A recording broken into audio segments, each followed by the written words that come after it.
It was an old village, the kind that barely appeared on maps. Rows of weathered cottages clung to the valley, their roofs sagging under decades of storms. And at the heart of it all stood the church, a towering stone building that seemed far too grand for a place so small. Its spire rose into the clouds like a black finger, always looming, always casting its shadow over the villagers below. The church was ancient, its stones darkened with moss, its stained glass windows cracked and faded. But what unsettled the townspeople most wasn't its appearance. It was what happened inside, long after midnight, when no one should have been there. For years, villagers whispered about the organ. Every night, at precisely 12 o'clock, music drifted through the valley. Not faint echoes, not a tune carried by the wind, but full, thunderous hymns that rattled windows and chilled bones. The church was always locked, the priest long gone to his bed. Yet the music kept playing, steady, mournful, and unrelenting. Some said it was a blessing, the spirit of the old choir master keeping the valley holy. Others swore it was a curse, a warning to stay away. But legends only hold power for so long. And one summer night, a group of teenagers, 4 of them, bored and restless, decided they would finally uncover the truth. They met at the edge of the cemetery just before midnight, carrying flashlights and whispering nervously. The youngest, a boy named Thomas, hesitated at the gate. "My grandmother says it's the devil himself," he muttered. The others laughed, but the laughter died quickly when the first notes began to roll through the valley. Deep, echoing chords that seemed to seep out of the stones themselves. The organ was playing. The boys pushed open the iron gates, their flashlights trembling as they walked across the graveyard. The headstones looked like crooked teeth in the beam of the light, the names worn smooth by time. When they reached the heavy church doors, they found them, strangely, unlocked. That was their first mistake. The doors groaned open, spilling them into the nave. Cold air washed over them, carrying the faint smell of dust and candle wax. The inside of the church was vast, its pews stretching out into the shadows.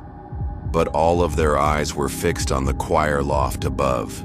The organ thundered, pipes roaring, keys clattering, but no one sat at the bench. The wooden seat was empty, moving slightly as though someone had just left. "Maybe it's on some kind of timer," one of them whispered, but his voice cracked with fear. They climbed the spiral staircase to the loft. Their flashlights flickered against the old wood and stone. And when they reached the top, they froze. The keys were moving, not randomly, but with precision, pressing down in perfect rhythm, as if invisible fingers were gliding across them. The stops pulled in and out on their own, changing the tone of the music. "Someone's down there," another said, his voice desperate. "Someone's got to be playing from below." But when they looked, the pews were empty. The altar stood cold and silent. Only the music filled the air, swelling until the floor vibrated beneath their shoes. Then Thomas noticed something. A figure. At the far end of the loft, near the shadows, stood a man in priest's robes. His head was bowed, his hands clasped behind his back. "Father?" Thomas whispered, though he didn't recognize him. The figure raised its head, and that's when the boys saw his face. His eyes were pale, milky white, glowing faintly in the darkness. His skin sagged as if it had been stretched too long, waxy and gray. His mouth opened slowly, but no sound came out, only a long, rattling breath, like air escaping a coffin. The boys scrambled for the stairs, their flashlights bouncing wildly. But the staircase seemed longer than before, the steps endless. The organ roared louder, each note screaming into their skulls. When they finally burst out of the church doors, the music cut off, instantly. The valley fell silent, except for their ragged breathing. The next morning, the villagers found the church sealed shut. The lock had rusted over completely, though it had been clean and polished the day before. And the boys? None of them ever spoke about what they saw in the loft, but Thomas, the youngest, carried the memory for the rest of his life. Because years later, when he had grown into an old man, he found a photograph buried in his grandmother's attic. It was a black and white picture of the village from nearly half a century earlier. In the center stood the church, proud and new, its spire untouched by time. And standing on the steps was a group of priests, smiling, solemn. Thomas froze when his eyes caught one of the faces. The same pale, hollow-eyed priest he had seen in the loft that night. He had died in 1893. Yet every midnight, when the valley grew still, the organ still played.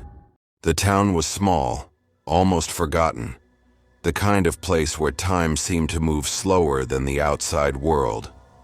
At its heart stood a church that had seen generations come and go. Its stones were weathered, its stained glass windows dim with dust, and its wooden beams creaked with every breath of the wind. And yet, for all its age, the church had never closed. Father Martin made sure of that. He had been its priest for decades, a man as much a part of the church as the bell tower that loomed over the town square. He was strict, but kind, a man of unwavering faith. Every morning he would open the heavy oak doors, and every night he would sit inside the confessional, waiting patiently for the faithful to arrive. Confession to him was sacred, a chance for redemption, a bridge between sin and forgiveness. But one autumn evening, long after the sun had set, Father Martin would discover that some confessions should never be heard. The night began like any other. The streets outside were empty, the last traces of orange light fading into darkness. The church was silent, except for the faint hiss of candles burning low. Father Martin slipped into the confessional, settling into the wooden booth with a weary sigh. He waited. The minutes dragged, his eyelids grew heavy. And then, creak, the door to the adjoining booth opened. He straightened, cleared his throat, and traced the sign of the cross. A voice whispered from the shadows, soft and trembling, "Bless me, Father, for I have sinned."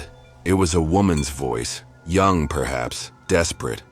"How long has it been since your last confession, my child?" Father Martin asked gently.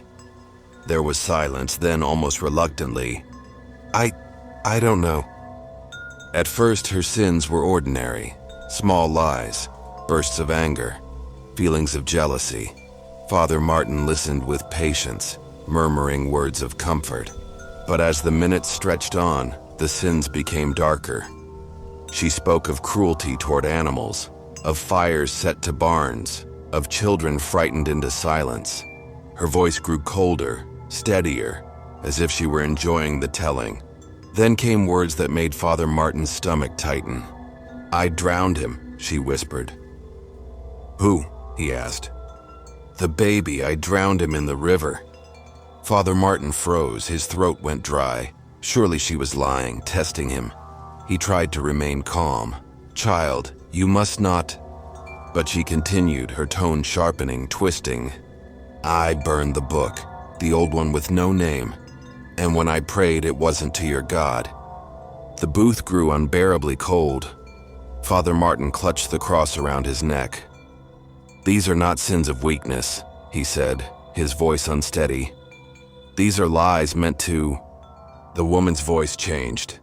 It dropped an octave, then another, until it no longer sounded like a woman at all. It was layered, distorted, as though multiple throats spoke at once. "Do you think I am lying, Father?" His hands trembled as he slid open the wooden screen. Candlelight spilled through the carved lattice, illuminating the empty seat. No one was there.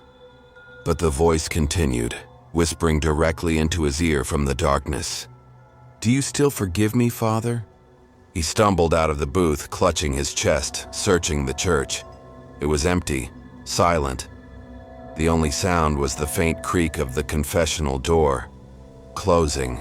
For days afterward, Father Martin told himself it had been a trick, someone slipping away in the shadows, exhaustion making his mind play games. But the following night, when the church clock struck 9, the confessional door opened again, and the same voice whispered, "Bless me, Father, for I have sinned." This time the sins she described weren't from the past, they were from the future. "A man will drown in the river," she murmured. "A farmhouse will burn." 2 days later, a villager's body was pulled from the water. A week after, flames consumed a barn on the edge of town. Every word she confessed came true. Father Martin grew weaker, paler. His sermons faltered. His hands shook when he raised the chalice at Mass.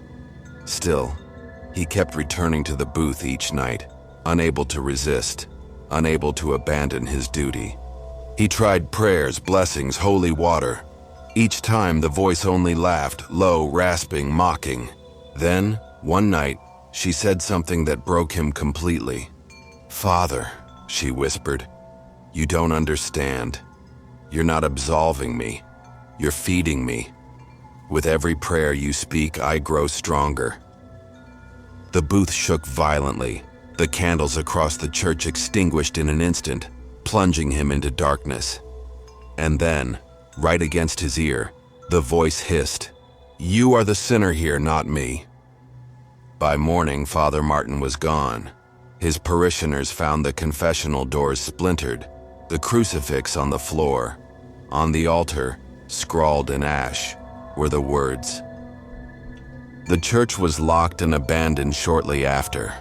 But the story doesn't end there, because travelers passing through the town claim that if you enter the ruined church at night, the candles will flare to life. The confessional door will creak open, and if you are foolish enough to sit inside, a woman's voice will whisper from the shadows, "Bless me, Father, for I have sinned." No one who has answered her has ever been seen again. The cathedral had always been a wound in the heart of the old city. Its spires loomed over narrow cobblestone streets, leaning under the weight of centuries. Its stained glass windows were dark, colors muted under grime, saints staring down with blank, cracked eyes. People hurried past without looking up. It wasn't just age that made them avert their eyes. It was memory. Long ago, something had happened inside those walls, something whispered but never written, and the church was sealed. For generations, the townsfolk avoided it, as though merely speaking of it might draw its shadow nearer. But time has a way of erasing fear, and when the diocese ordered the cathedral restored, the workers approached it as just another job, until they found the door. It was discovered by accident on the 3rd day. A crew knocked down a rotting interior wall, and behind it, buried under plaster and stone, was a door no blueprint showed.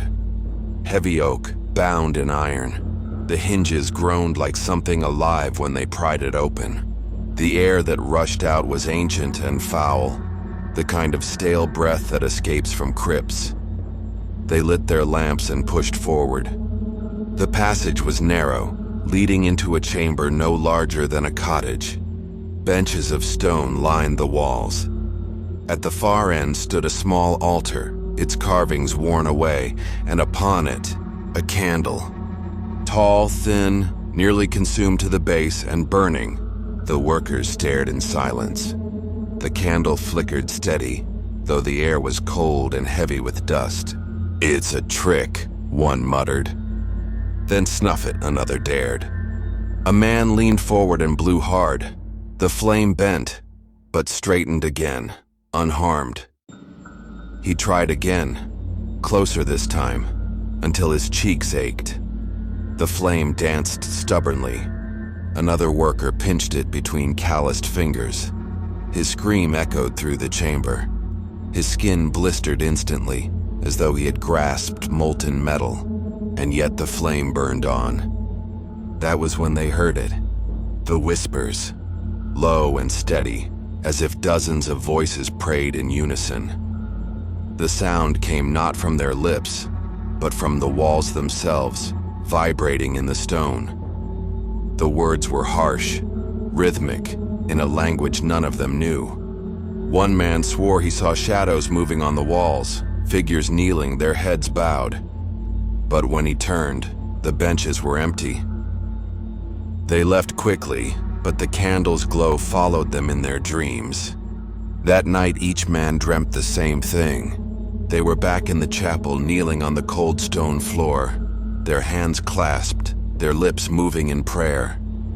They prayed in that same guttural language, their voices rising and falling in unison. At the altar, the candle burned, taller than before, its flame shifting from gold to red.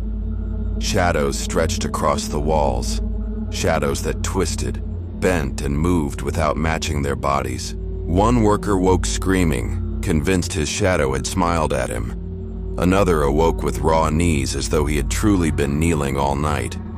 Still, the diocese insisted the project continue. The foreman ordered the candle removed.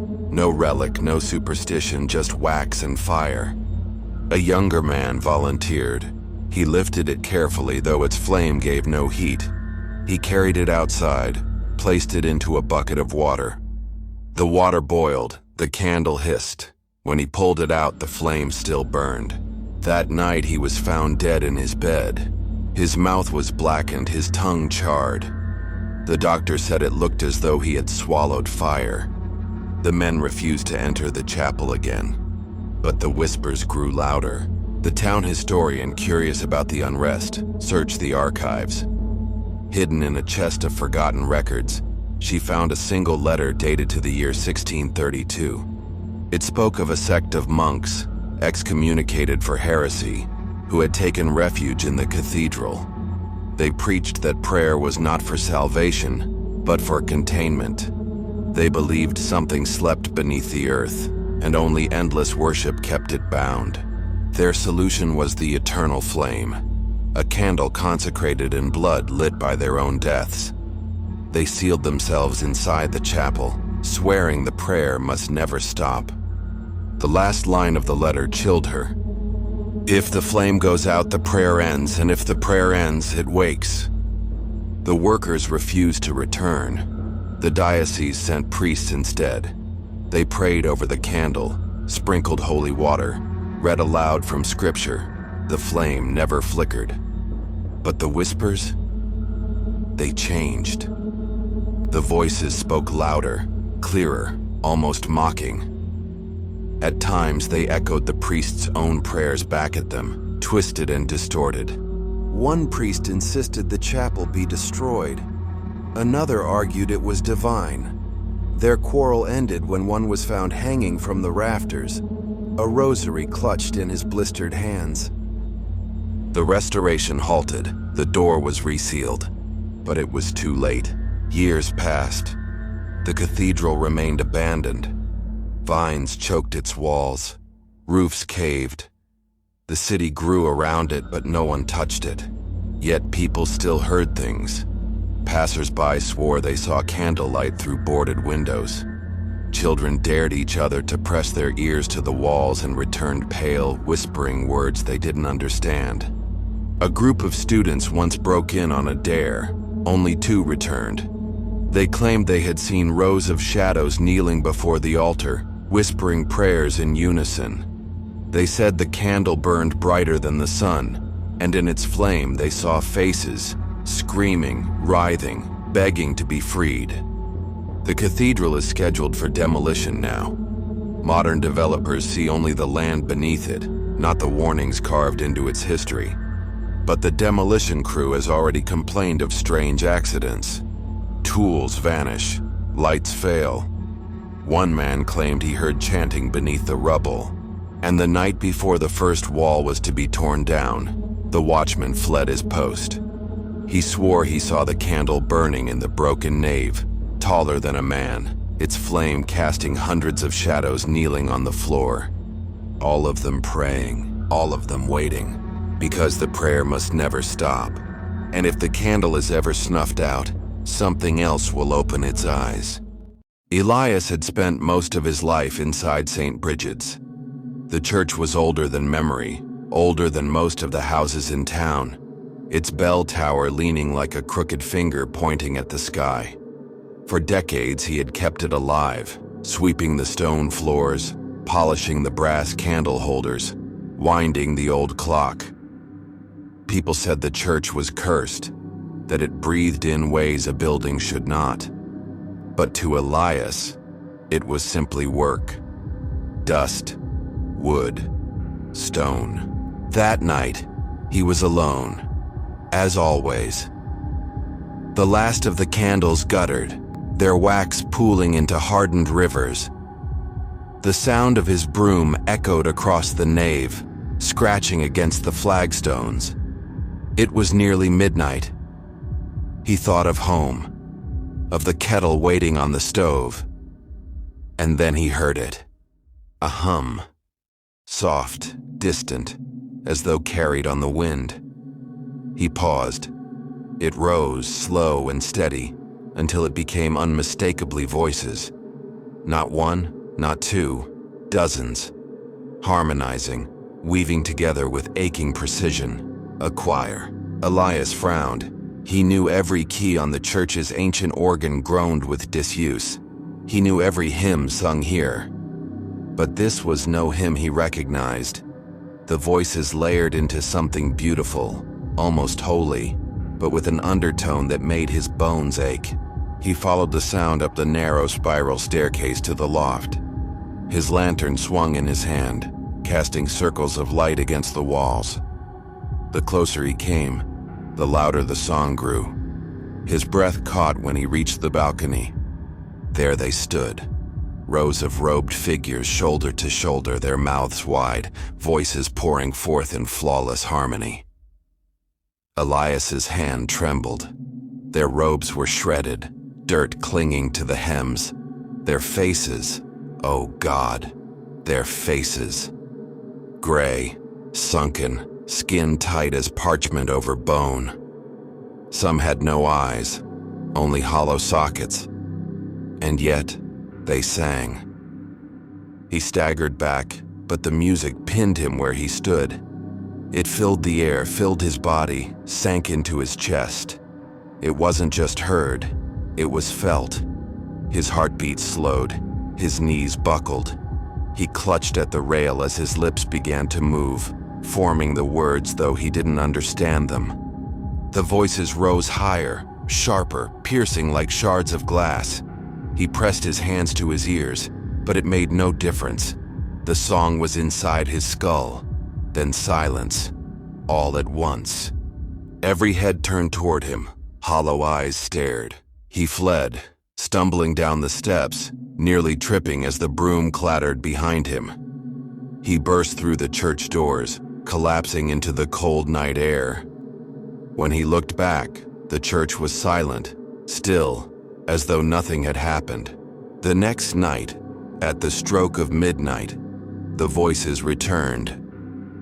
Elias sat frozen in the pews, his hands shaking. The hymn rose again, twisting, beautiful and terrible at once. Shadows stretched across the walls, shifting like figures bowing in rhythm. Beneath the melody, something whispered. His name, clear as a bell. Terrified, he begged Father Corbin to listen. The priest brushed it off, but unease clouded his face. After hours of pleading, he retrieved an old book from the archives. The pages were brittle, ink faded. It spoke of a plague centuries ago. The choir of St. Bridget's had perished, every voice silenced by fever. They were buried beneath the church in a pit, hastily sealed. Yet survivors swore the ground sang for weeks afterward. Their voices never stopped. The book ended with a warning. The dead sing still. They sing not for God, but for what lies beneath. Elias felt the blood drain from his face, but Father Corbin snapped the book shut. Old stories, he said. That night, Corbin did not return to the church. Elias noticed. At midnight, the hymn began again. But this time, it rose not from the loft. It rumbled from the ground. The pews trembled. Dust sifted down from the rafters. The voices screamed in harmony, louder than any organ, more terrible than thunder. The floorboards bulged, cracked, and then the wood split. Pale fingers clawed through the gaps, nails splintered, flesh torn. Dozens of hands reached upward. Elias stumbled back as the boards shattered, and the dead began to climb. Their robes hung in tatters, their eyes glowing faintly in the candlelight. Their mouths opened wide, the hymn blasting from within, though no air filled their lungs. One reached for him. Its touch was colder than death itself. Elias's veins froze, his limbs stiffened. His lips moved against his will, singing the hymn with them. He tried to scream, but only the song poured out. With a last desperate surge, he tore himself free, crashing into the side door. By some miracle, it gave way. He stumbled into the graveyard, collapsing among the stones. The hymn stopped. Silence. The church loomed behind him, dark and still, as though nothing had stirred. He never returned. He warned the villagers, but they shook their heads. He left town, thin and pale, his voice forever hoarse. In the years that followed, he swore he still heard it. Faint, on the wind, the hymn creeping into his dreams. Sometimes he woke in the night, lips moving to words he did not know. Years later, the church was abandoned. Roofs caved, ivy choked the walls. Teenagers dared each other to enter. Travelers came seeking thrills. Some left pale and silent. Others never left at all. One group of students broke in with a tape recorder.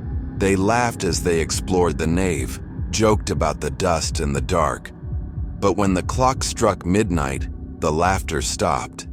The tape captured it, the voices rising from the floor, beautiful and terrible, filling the space. The recording cut off suddenly, mid-scream. The students were never found. Now the church stands hollow, its windows shattered, its doors chained. Locals say if you pass at midnight, you will hear the hymn drifting out, too faint to resist. Some swear the song calls your name. Others say if you listen too long, your shadow will rise from the ground and join them. The choir of the dead sings still. Their harmony is endless, their voice is eternal. And if you ever hum along, you will never stop. The storm that night rattled the stained glass windows of St. Michael's, lightning flashing across the vaulted ceiling as though heaven itself wanted to tear the place apart. The church was scheduled for demolition within the month, its congregation long gone, its walls crumbling. But before it could be torn down, surveyors and engineers had been hired to inspect the foundation to make sure nothing dangerous remained beneath the stone floors. The workers expected rats, maybe flooded chambers, perhaps a few buried relics. What they uncovered was something else entirely. It began when one of them noticed the floorboards beneath the pulpit didn't ring the same way as the rest of the church. Each strike of his boot echoed hollow, as though the wood covered a cavity below. Curiosity overtook caution. They pried the boards loose. Beneath lay a trapdoor, rotted but still intact. When they opened it, the air that rose from below was suffocating.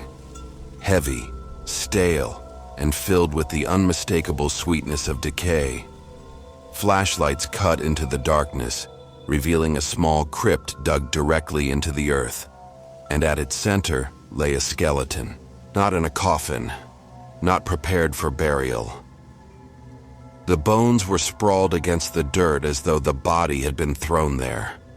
The skull's jaws were open wide in a silent scream, and deep scratches clawed into the inside of the bone itself, marks made not from the outside but from within.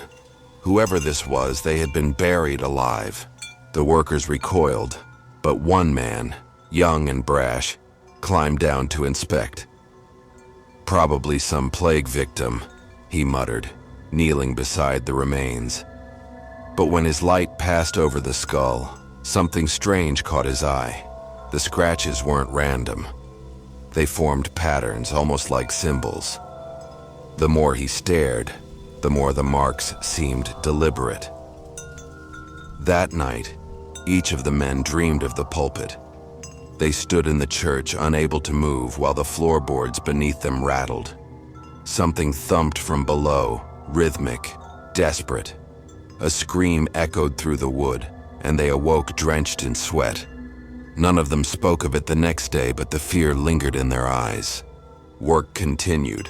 The bones were collected, bagged, and set aside for the authorities. But strange things began to happen. Tools disappeared. Lights flickered. One worker swore he heard whispering under the pulpit while standing there alone, words rasping through the cracks like breath. Another claimed he felt the boards shift under his boots, as though something still pressed upward from below. The young man who had touched the skull was found in his bed 2 nights later, his fingers torn and bloody. He had scratched symbols into the wooden frame above his head, symbols identical to the ones carved into the bone. His mouth was frozen open, as though mid-scream. After his death, the crew refused to return. The site was locked, but rumors spread through the town. People began gathering outside the church at night, daring each other to step onto the pulpit. Those who did came back pale and shaking. Some said they felt the wood rattle beneath their feet. Others said they heard muffled cries begging to be released. The priest who had once served St. Michael's was called in, though he had retired years before. He was an old man, trembling as he entered the church. He stood before the pulpit, whispered a prayer, and pressed his palm against the floorboards. Within moments, his lips quivered, his eyes wide. "It's still there," he said. "It never left." When pressed to explain, he told a story buried in church records. Centuries ago, a man had been accused of heresy, of preaching against the church, of blasphemy so grave that the congregation demanded he be silenced forever. He had been locked beneath the pulpit, not killed, but sealed alive so that every sermon afterward would be spoken over his muffled screams. His punishment was eternal silence, but he never went quiet. Night after night, the wood rattled as he clawed and begged. Parishioners wrote of it, but the accounts were hidden, sealed away like the man himself. The old priest wept as he spoke. "He was never absolved," he whispered. "No prayer was ever given for his soul. He has been crying out all this time. They tried to burn the remains, but when the bones touched flame, the fire went out. They tried to bury him in consecrated ground, but the earth spat the bones back up, uncovered by mourning. In the end, they locked them back beneath the pulpit, sealing the boards again. Now the church stands empty, its walls rotting, its bells silent. But the grave beneath the pulpit remains. Locals say that if you enter at night, the air grows heavy with dust, and the boards tremble under your feet. If you kneel there, sometimes you'll feel breath rising through the cracks. And if you listen too long, you'll hear fingernails scraping the wood from below. Some say the voice still begs for release. Others say it no longer pleads, it commands. The symbols carved in bone and wood are etched now in the minds of those who linger too close, as though the curse is searching for new hands, new voices to carry it forward. The grave beneath the pulpit is more than a burial. It is a prison, and whatever lies within has not forgotten its anger. And if you ever feel the floorboards shift beneath your feet while standing at the altar of an abandoned church, step back quickly, because once the wood finally breaks, there will be nothing left to hold it inside. If you made it this far, thank you for spending your night with us. If these stories gave you chills, there's plenty more waiting. Don't forget to subscribe to Night Fear Stories for new terrifying tales every single night. Sleep well, if you can.